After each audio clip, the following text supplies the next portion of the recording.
Imagine working your tail off as a simple assistant only to have your blindfolded boss suddenly ask for your hand in marriage over a casual cup of tea. Our story kicks off with Marin enjoying the luxury of the Duke's castle, feeling grateful for the warm bed and the fat paycheck, until the Duke drops a romantic bombshell that nearly makes her choke on her drink. Marin is absolutely convinced her ears have checked out for the day because there is no way the most powerful man in the West just asked her to be his wife. She tries to play it off as a massive misunderstanding, but the Duke isn't playing around and bluntly asks if her hearing has gone bad along with her common sense. Seeing the panic in her eyes, Marin tries to make a break for the exit under the classic excuse of needing a doctor, but the Duke isn't letting his prey escape that easily. With a single sharp command, he forces her back into her seat, making it very clear that this conversation is far from over. Marin's brain is doing gymnastics trying to figure out if this is just another one of his cruel jokes or a test of her loyalty. She looks at him, wondering why a high and mighty Duke would ever tease a lowly assistant who is supposed to be invisible in the grand scheme of the castle. The atmosphere goes from awkward to terrifying when the Duke leans in and calls her by her secret noble name, Lady Marin Schwentz. It turns out her undercover operation as a commoner was a total fail because the Duke has known exactly who she was from the very first day. Our girl is paralyzed with fear, realizing that her perfect disguise was about as effective as a screen door on a submarine. The Duke accuses her of infiltrating his house for a specific reason, and Marin's hiccups betray her nervousness as she realizes she is now totally at his mercy. We take a trip down memory lane to a time when Marin's life was less about marriage proposals and more about survival. She recalls a cold morning trying to care for her sickly mother, offering soup and medicine that her mother is too weak to even taste. The reality of her situation is heart-wrenching, as Marin watches her mother skip meal after meal while growing thinner by the day. She is terrified that if things don't change soon, her mother might not even make it through the harsh winter ahead. In a rare moment of peace, Marin promises to read her mother's favorite books to help her sleep, proving that she's the ultimate devoted daughter. But this touching family moment is violently shattered by a loud, aggressive thud at their front door. Enter the local villain of the week, Landlord Giorno, who shows up with a smug face that is just begging to be slapped. He greets Marin with a cold attitude that tells us right away that he isn't there to bring them a holiday fruitcake. The landlord drops a financial nuke on Marin by announcing that the rent has officially tripled starting this month. Marin is horrified, pleading for a shred of mercy because there is no way a poor girl like her can pull that kind of money out of thin air. Instead of being a decent human being, Giorno gets aggressive and threatens to kick Marin and her dying mother out onto the streets if the gold isn't ready. He calls her a dried-up broomstick and slams the door, leaving her in a pit of absolute despair as winter approaches. With no options left and a mother to save, Marin realizes that playing by the rules is going to get her killed. She starts considering her ultimate secret weapon, the fact that she knows exactly how this world is going to end. Here is the big twist. Marin is actually a reincarnated soul who ended up in the world of a novel called The Bluebird of the Western Duke Does Not Cry. After a fatal carriage accident in her past life, she woke up in this fantasy world realizing she's living inside a book she's already read. She knows she isn't the star of the show, but just a background character who was never meant to have a single line of dialogue. She recalls the original plot where the Western Duke loses his sight to demons and is eventually saved by a legendary female herbologist. In the original story, the Duke finds his happy ending with the heroine while Marin remains a nameless extra. But her current reality is a nightmare of debt and poverty that the original author definitely didn't mention in the footnotes. Marin reflects on how House Schwentz went from being a wealthy family to a pile of debt after her father and brother died in a tragic accident. Without any resources or a proper social debut, her title as a Viscount's daughter is basically a worthless souvenir. Having reached her absolute breaking point, Marin decides to stop being a victim of fate and start using her spoilers as a weapon. She is done playing the invisible side character and is finally ready to rewrite the story to ensure her own survival, starting with the man sitting right in front of her. Our story continues at the magnificent Baines estate, where Marin is in the hot seat for the interview of her life. She earns instant points for her incredibly elegant handwriting, which definitely isn't something a typical commoner assistant would possess. Internally, Marin is reeling because she realizes she is standing face to face with a major character from the novel. Meeting Olive Lyon, the prestigious aide to the Duke, is making her nervous enough to vibrate right out of her seat. When Olive asks how she learned to read, Marin spins a quick lie about her previous employer teaching her because she was interested in books. She claims she just rereads her limited collection since new books are way too expensive for a poor girl like her. Olive notes that most noble women focus on music or art, but Marin's true passion has always been buried in a story. She recalls begging her father to teach her to read in her past life, making her a total reading fanatic. The vibe turns cold when Olive drops a bombshell. He was actually looking for a boy assistant named Marion. Marin realizes she had no other choice but to show up as herself to even get a chance to meet the Duke. She covers her tracks by claiming her brother Marion ditched the opportunity to work in the capital instead. Olive warns her that hiring female staff is usually a job for the head maid, making her situation incredibly difficult. The realization hits that the assistant position isn't for Olive, but is specifically for the Duke himself. Marin sees a flash of the Duke's intense golden eye, realizing just how high the stakes really are. Olive brings up the unfortunate accident that befell His Grace, a tragedy known by everyone in the region. He tells Marin to leave at once, but she refuses to go back to poverty without a fight. Marin grabs a book to demonstrate her specific abilities, determined to show she's the only one for the job. She's about to drop a scholarly flex that Olive will never see coming. She begins to read a complex text about the changing ecology of monsters and how they adapt to their surroundings. Olive is stunned into silence, mesmerized by her perfect delivery and intellectual grasp of the material. Marin proposes that she can read documents aloud since the blind Duke would need someone reliable to handle reports. Internally, she reveals her secret weapon: her past life skills as a professional voice actor. Olive admits her talent is surprising, but he doesn't have the authority to hire a personal reader for the Duke. Reading sensitive documents to the ruler is a completely different matter of trust and security. Marin feels a wave of despair, wondering if she must go back without even meeting the man she came to see. She thinks about the rising rent and her mother's medicine, realizing failure is not an option. Olive admits he has been genuinely troubled over the matter of reading documents to His Grace for a long time. He concludes that Marin's special ability might actually be the solution to all his problems. Olive decides to take a gamble and offers to take her to see the Duke immediately for a final interview. Marin follows him with a newfound hope, ready to face the male lead of the novel. They navigate through hallways as dark as a pitch-black cave, barely able to see the path ahead. The atmosphere is heavy and suffocating, reflecting the lonely world the Duke now lives in. Olive warns her that the Duke is extremely sensitive to light and gives her strict precautions for her service. Marin nods solemnly, understanding that she is entering a world of permanent shadow. Finally, she comes face to face with the male protagonist, the blindfolded Duke Gerald. The legendary bluebird of the Western Duke is right in front of her, and her life is about to change forever. Olive approaches the high and mighty Duke to ask for permission to hire a new servant. He pitches her as someone incredibly special who could actually be helpful to a man in the Duke's position. Duke Gerald is initially acting like a total hater, questioning why he should even care about the hiring process of a single lowly servant. Olive isn't backing down though, insisting that it would be in the Duke's best interest to keep this specific girl by his side. Olive clarifies that she isn't a doctor, but she is definitely someone who will be useful for His Grace's unique needs. He brings Marin into the lion's den and tells her to perform exactly like she did during her audition in the reception room. Marin takes a deep breath and tells herself she has to crush this performance. She begins reading a high-stakes report about a silver mine discovery in the Nylon territory that is currently causing some major headaches.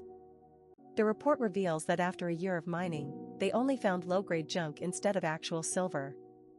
To make matters worse, the tunnels are crawling with monsters, making the miners too terrified to even step inside. Mining experts are already calling it a lost cause and recommending that the Duke shut the whole operation down immediately. This is labeled as an urgent report, pressuring the Duke to give the order to close the mine for good. While reading, Marin has a major spoiler alert moment, as she realizes this mine is a legendary plot point from the original novel. She remembers that this abandoned mine becomes a gold mine, well, a gemstone mine, later in the story. In the original book, the female lead visits this exact spot to find herbs, but ends up discovering a mineral that changes everything. It turns out the mine isn't a silver mine at all, but is actually packed with a brand new type of gemstone. These stones are actually precious opals, and they are about to become the hottest trend in the entire social circle. Marin realizes that once their brilliant shine is revealed, the price will skyrocket, and she laments that closing it now would be a massive waste of fortune. Our girl gets so lost in her thoughts that she accidentally whispers her critique out loud. The Duke pulls a total jump scare, appearing right behind her and demanding to know what exactly she thinks is a waste. Marin is so startled that she nearly does a backflip, but the Duke catches her before she hits the floor. As she's being held, she can't help but notice that the male lead is even more handsome up close than the book described. She snaps out of her fangirl moment and tries to fix her slip-up while shaking with nerves. She screams out a quick excuse about monsters, trying to pivot the conversation before things get even more awkward. She improvises a theory that tunnel monsters are attracted to shiny things, suggesting there might be hidden gems causing the infestation. She barely manages to finish her excuse, feeling a massive sense of relief as the Duke listens to her analysis. The Duke is genuinely surprised that a commoner can read, let alone analyze a complex mining report with such insight. He even goes as far as calling her a bit of a genius for connecting the dots that his experts missed. Without wasting another second, the Duke tells Olive to draw up a temporary employment contract for her immediately. Marin is beaming with joy, realizing she just secured the bag and saved her future. Before she leaves, the Duke notes that her wrist looks as thin as a twig and orders Olive to feed her properly. Marin is a bit offended, thinking her wrist is fine and his hands are just abnormally large. The Duke reflects on the strange woman, noting that her voice is the only one that doesn't irritate his hypersensitive ears. We learn about the Baines family secret where their senses are evolved far beyond normal human limits. After being blinded by a monster, his hearing became so sharp that most voices feel like thunder striking his head. He finds Marin's voice pleasant, but because he can hear her racing heartbeat, he knows she's lying and orders a full investigation into her past. Marin is absolutely losing her mind because she just found out her weekly wage is a whole gold coin. That is literally an entire month of living expenses for a normal household, making her a total high roller. She realizes this is the ultimate dream job after Olive explains that her gig is a highly paid specialty role. She has officially entered the elite circle of the ducal house's workforce. Hearing about these specialized positions makes Marin recall other legendary characters from the novel. She thinks about Shuren the blacksmith, Kay the shadow, and even the alchemist Zero. Our girl is so eager to secure her future that she asks if her salary will increase once she becomes permanent. She signs the employment contract instantly without even bothering to read the fine print. As a parting gift, Olive hands her a survival guide for the estate, which Marin treats like a lucky charm. She's convinced this book is the reason she landed the job in the first place. Marin returns home to her sickly mother, her heart bursting with pure joy and relief. All the noble lies and acting have finally paid off with a job that can save them both. She walks in with a gift basket overflowing with delicious food, which actually worries her mother at first.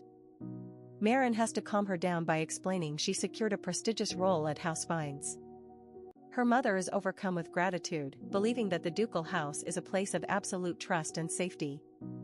Little does she know, her daughter is working for a man who hears everything like thunder.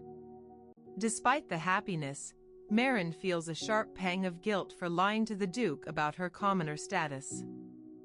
She knows he never would have looked at her if he knew she was a fallen noble lady. She reflects on why the Duke hates noble women, as so many of them approach him with shady motives. This disgust is why Marin has to keep her true identity hidden at all costs. Marin resolves to save every penny she earns and quit before the original female lead arrives. She has no intention of being a character in the Duke's messy main romance. She dreams of moving her mother to a bigger house with a beautiful flower garden far away from the novel's plot. A quiet life of luxury is the only ending she's interested in. Her plans are thrown into total chaos when she is told to go home for several days. Marin immediately spirals into a panic, assuming she's being fired after only one day. In a fit of total desperation, Marin makes a huge scene and shouts that she'd rather die than lose her job. Her financial trauma is coming out in the most dramatic way possible. Suddenly, the Duke himself emerges from the shadows to ask why she is so keen on dying. Marin is instantly paralyzed with embarrassment because her boss caught her mid-breakdown. The smell of blood coming from the Duke triggers a traumatic memory of the carriage accident. Marin starts feeling faint as her past life trauma resurfaces in the worst moment. Once Olive clears up the misunderstanding, a guilty Marin realizes the Duke is actually injured. She feels bad for her outburst, knowing he's working through pain instead of resting. The Duke demands she start the report immediately, but Marin tries to keep a nervous distance. He shuts that down quickly, sternly commanding her to stop being weird and come closer. The tension in the room is thick enough to cut with a knife as Duke Gerald commands Marin to step closer. His aura is so terrifyingly intense that our girl accidentally lets out a startled squeak that definitely wasn't in the job description. The Duke isn't letting anything slide and demands to know why she was holding back her voice earlier. Marin has to think fast, explaining that she was just trying to be a considerate employee by not blasting his ears with loud noises. She drops a major deduction, admitting she figured out that losing his sight might have turned his hearing into a hypersensitive superpower. She's basically telling him she knows his ears are his biggest strength and his biggest weakness. Internally, the Duke is absolutely floored. He can't believe a random temporary worker just decoded the top-secret Baines family bloodline trait that usually takes years to understand. As Marin settles into work, a stray beam of light peeks through the curtains like a spotlight on a crime scene. It hits the Duke's ear and reveals a sight that makes Marin's heart stop. She sees actual blood and immediately goes into full panic mode. But the Duke just waves it off like it's a tiny paper cut, claiming it's a minor scratch that will be gone by tomorrow. Marin isn't buying his tough guy act for a second. She argues that if she can literally smell the blood from across the room, the injury is way too serious to be ignored. The Duke finally drops the most chilling truth of the night, calmly stating that he was the one who stabbed his own ear. Marin is frozen in horror at the thought of someone being that desperate. She realizes that the world must have been screaming at him so loudly that physical pain was his only way to find silence. The thought of him suffering that much in total darkness is enough to make anyone's skin crawl. This moment changes everything for Marin. She stops seeing the Duke as just a cool character from a book and starts seeing him as a real person who is carrying a mountain of agony. She's hit with a massive wave of shame for treating his life like just a collection of fun novel spoilers. Before she can stop herself, the tears start flowing because she finally feels the weight of his tragic reality. The Duke is completely baffled by why his new assistant is suddenly having a breakdown over his injury. Their awkward emotional moment is saved, or ruined, when Olive walks in with another stack of boring reports. Marin wipes her eyes and forces her professional voice actor skills to take over. She grinds through the rest of the paperwork for the night, proving she's still the best reader in the Empire. Just as she's about to clock out, the Duke goes back to his favorite hobby, roasting her appearance. He tells her yet again that her wrist looks like a fragile little twig that might snap at any moment. He gives her a bizarre order to go home, eat some food, and come back for a physical checkup. Marin leaves the room feeling totally confused, wondering why her boss cares so much about her BMI. Once the room is empty, the Duke's playful mood vanishes. He reflects on the secret report from his right-hand man, Kay, who has been digging through Marin's trash and her past. He now has all the tea. She is actually Lady Marin Schwentz, a highborn daughter of a viscount whose life was destroyed by a carriage accident and massive debt. She's been living in a rundown hut while taking care of her sick mother. Gerald is still highly suspicious of why a noble lady would sneak into his castle in a commoner's disguise. He labels her as a dangerous and unpredictable variable, but he can't deny that she's the most interesting person he's met in a long time. Marin finally enters her brand new office, and the sheer luxury of the place is enough to give her a heart attack. She can't even handle the excitement of using furniture that probably costs more than a commoner's life savings. While getting comfortable at her desk, our girl can't stop thinking about the Duke's bloody ear, and asks Olive if it is truly alright to leave such a wound untreated. Olive shares the same worry but explains the Duke is a total nightmare with physical contact, refusing to let anyone or anything touch his body for medical treatment. The plot thickens when Olive reveals that the Duke is also a chronic insomniac, a detail that Marin realizes was never even mentioned in the original novel. Marin figures out that his superpower senses are basically acting like a loud construction site in his brain, making it impossible for him to get any shut-eye. Despite her desire to stay low-key, she can't help but suggest Olive try giving the Duke some warm wine, a classic trick her mom used to help her drift off to sleep. To keep her undercover role as a commoner convincing, Marin asks Olive to stop being formal and they both agree to just use their first names like actual work besties. The perks of working for a Duke are elite because Olive drops a literal mountain of snacks on her desk, explaining the boss specifically ordered her to be fattened up. Marin is absolutely living for the food and even asks if she can sneak a piece of cake home to her mother, feeling totally touched by the unexpected kindness. Suddenly, the legendary head butler Sebastian enters the office, and Marin recognizes him as a former Night Vice Commander and the Duke's most loyal follower. Sebastian wants to say thanks for his grandson's wedding gift, but even the head butler is hit with a rejection because the Duke's private room is strictly off-limits. Olive introduces Marin as the special hire who reports directly to the big man himself, hyping up her exceptional reporting skills to the former knight. Sebastian is incredibly impressed that someone finally satisfied the Duke's high standards and offers Marin his full support for anything she might need in the castle. Marin is internally panicking because she realizes that if this powerful and intense group of followers ever finds out she's a liar, she is absolutely cooked. Later that night, Olive brings the warm wine to the Duke's room, giving all the credit to Marin's recommendation while the Duke questions if such a simple remedy will work. Olive drops the final bomb by pointing out Marin's literacy and elegant teacup habits, leading the Duke to suspect she's a ruined noble spy who might be dangerous. Marin is finally feeling like a top-tier daughter, carrying a heavy load of supplies and enjoying the fact that her mother is finally regaining her appetite. She's focused on earning even more money to make sure her mom gets the nutrition she needs to recover. But the peaceful vibes are instantly killed when she gets home and discovers her front door standing wide open for the whole world to see. She rushes inside to find her entire world turned upside down, as her humble home has been completely trashed by someone looking for trouble. Her heart drops when she finds her mother trembling on the floor, struggling to catch her breath amidst the absolute chaos of their destroyed belongings. Through tears, her mother drops a massive bombshell. The landlord's wife went into a jealous rage and falsely accused Marin of being her husband's secret mistress.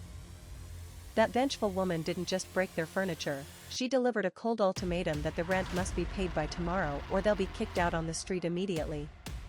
Marin is absolutely heartbroken to realize that in all that violence, the only thing her mother could manage to protect was a single vanity. Overwhelmed with guilt for not stopping the landlord's creepy advances sooner, Marin resolves to go back to the Duke's castle right away to beg for help. She arrives at the castle gates deep into the night, but the guards are acting suspicious because they've never seen this random girl before and don't want to let her pass. After a tense wait while her identity is verified by the butler, Marin finally manages to get a desperate audience with Olive to explain her nightmare situation.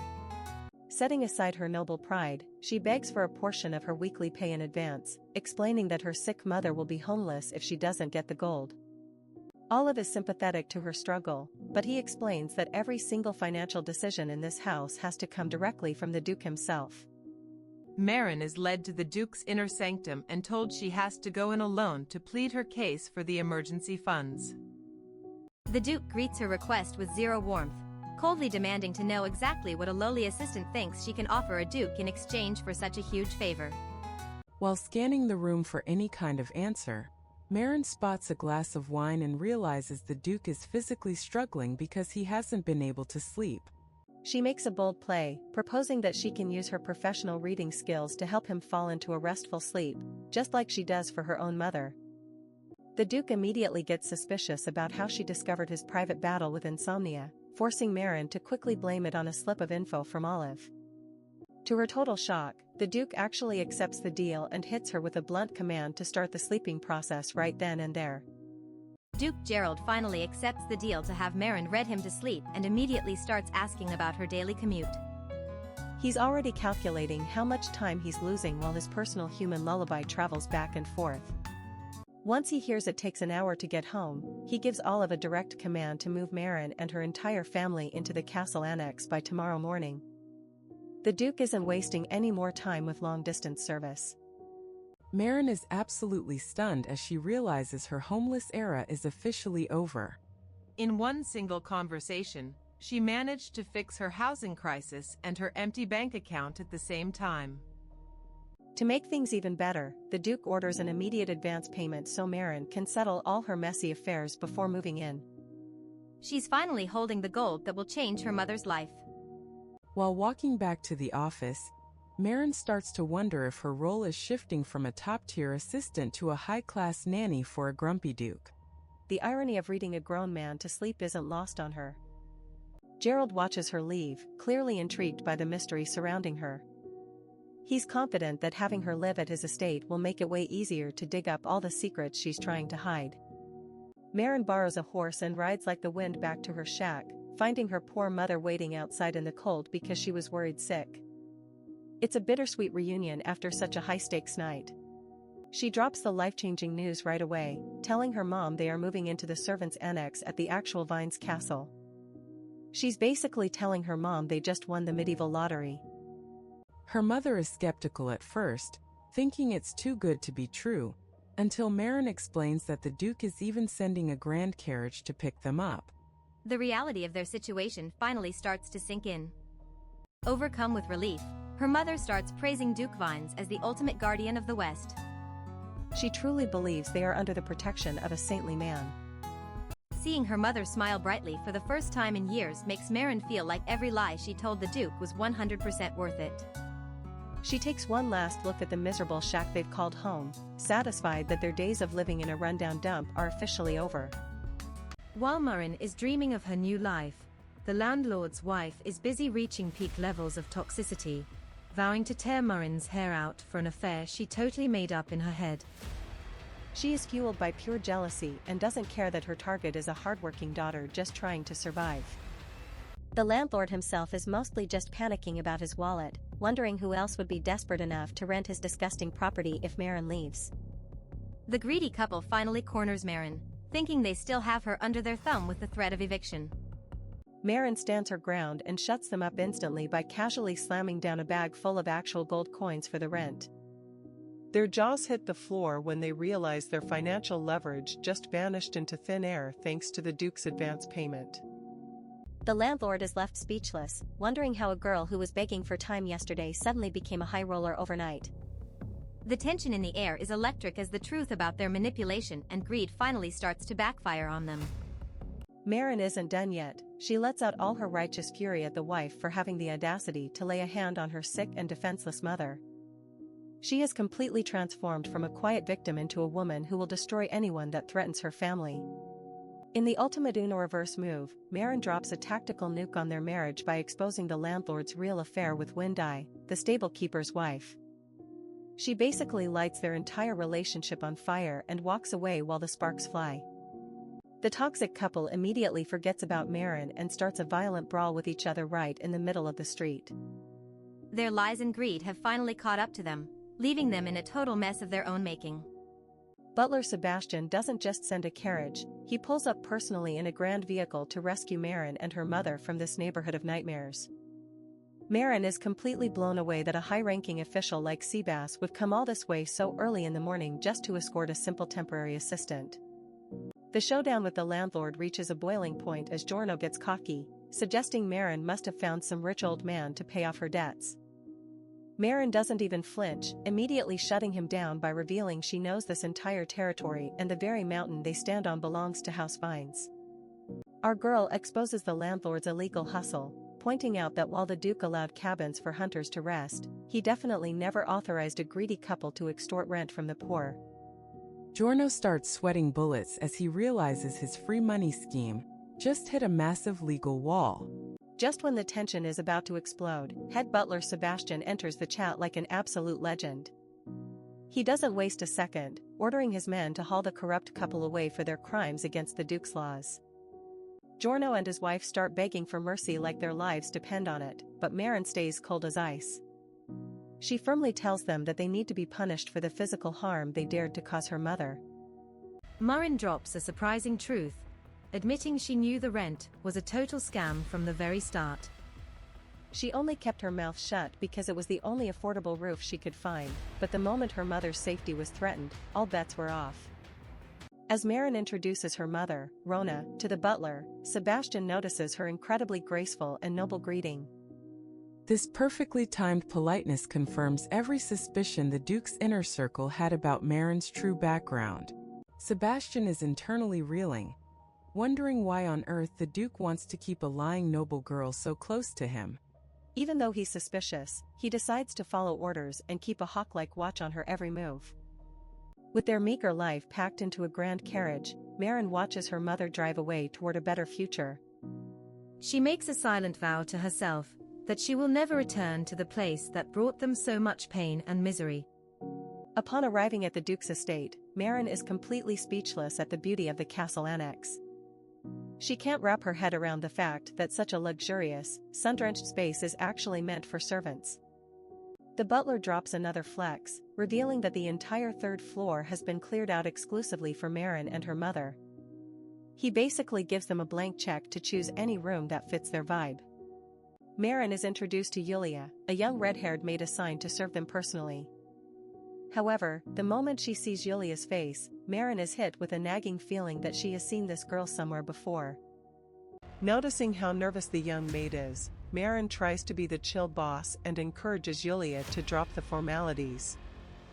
She wants them all to start this new chapter in the castle without the constant fear of social standing. During a fancy dinner, Rona can't help but feel a deep-seated dread.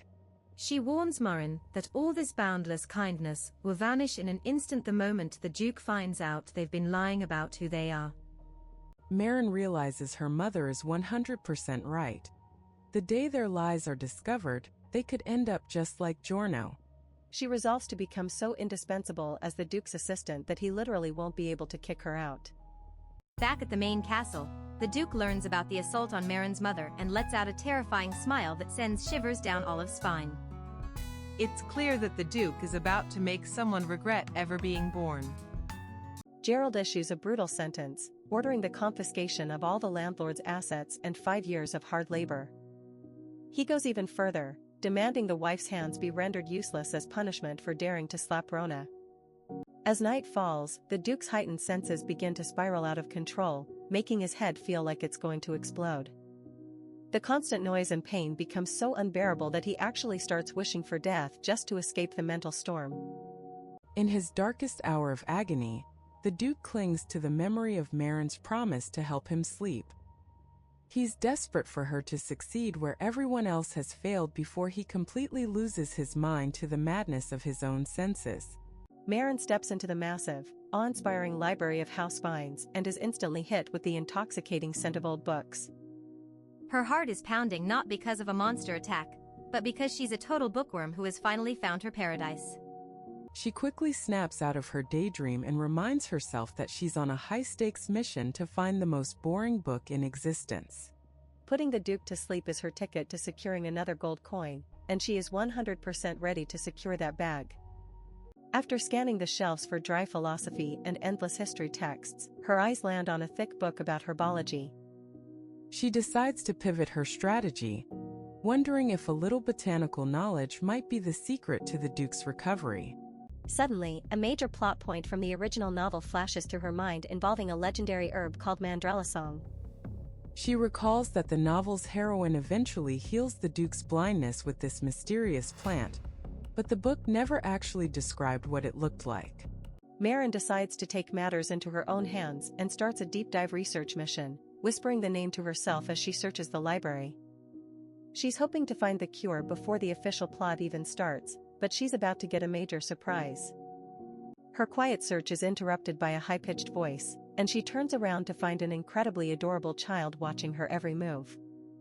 This little kid has eyes that are way too sharp for someone his age, and Marin is instantly on high alert. She soon realizes this isn't just a random kid roaming the halls, but the Duke's genius alchemist friend Giorno. It turns out this cold and dignified genius took a special potion to turn himself back into a child, and the results are dangerously cute. Despite looking like a kindergartner, Giorno acts like a total gentleman and even takes Marin's hand for a formal greeting. Our girl is left completely flustered by the sheer contrast between his baby face and his mature, noble actions. Marin tries to stick to her commoner assistant act by using polite honorifics, but the pint-sized genius isn't buying it for a second. Giorno immediately calls her out, telling her she's a terrible liar and that her noble aura is leaking through her commoner disguise. When she asks about the legendary herb, Giorno drops a truth bomb that nearly knocks her over. Manhwa is just a common weed. He laughs and says the plant grows like crazy all over the castle grounds and along every single road in the territory. To prove his point, Giorno shows Marin his own signature on the herbology book, revealing that he is actually the famous author himself. The tiny alchemist is dropping flexes left and right, proving he's the most prestigious brain in the entire estate.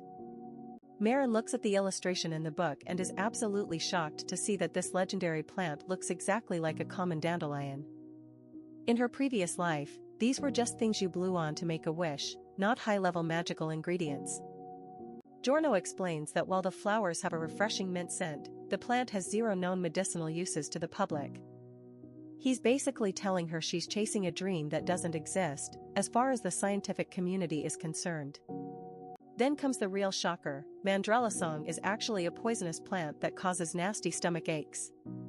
Marin is left in a state of total confusion, wondering why on earth the novel's heroine would feed the Duke a toxic weed to heal him. Our protagonist is spiraling as she tries to make sense of the novel's logic versus the reality in front of her. She realized that the original heroine must have possessed a special secret to neutralize the poison that no one else knows. Marin quickly decides that trying to replicate the cure herself is way too dangerous, as giving the Duke poison is a much bigger crime than just telling a lie. She doesn't want to accidentally end her boss while trying to be a hero. She's hit with a massive wave of guilt, feeling like a fake for knowing how to end the Duke's pain but choosing to do nothing.